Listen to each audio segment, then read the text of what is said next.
At a Senate Energy and Natural Resources Committee hearing on Wednesday, Energy Secretary Chris Wright testified about budget cuts hitting his department. Senators on both sides of the aisle pressed the secretary on cuts specifically to science and technology research. Senator Murkowski started by asking about America's national labs. Wright responded with some dismay, siding with the senator instead of the Trump administration. I had an opportunity on that Sunday to visit with 7 or so of the national lab directors. It was great conversation. I really appreciated it. And we talked about some of the contributions that we're seeing out of our national labs. NREL specifically has been working with our cold climate housing center, just some great innovative technologies. So just a direct question to you on the assets, the resources that we're directing to sustain our national labs' ability to really coordinate directly with communities, the ability to offer technical assistance. Are you good with the budget and where you are, and in a recognition that there's so much value to be had from the work of our national labs?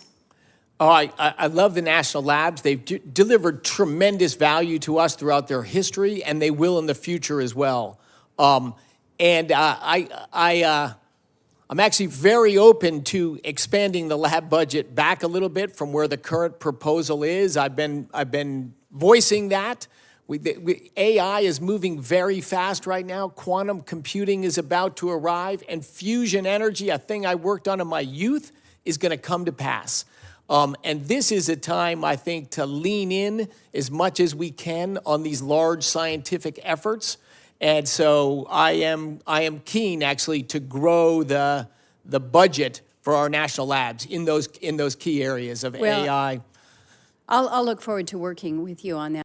Senator Padilla followed up with his concerns for the national labs in California. When you came to California, you reaffirmed your commitment to the national labs, and you said that they were important to maintain and secure a, quote, competitive advantage and security. So unless I got that wrong, how do you expect the United States to lead the world when your budget proposal seeks to decimate our research and development capabilities?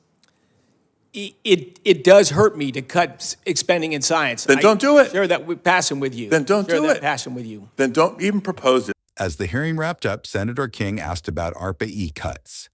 ARPA-E is the government's investment into new cutting-edge technologies that are too early for private sector investment. Why are we cutting ARPA-E by more than half? That's a great question. And look, I share an interest in basic science, the national labs, nuclear physics. There's a lot of stuff. If the government doesn't do it, no one will do it. And you, of all people, know that fracking came out of support by the Department of Education. The Department of Energy.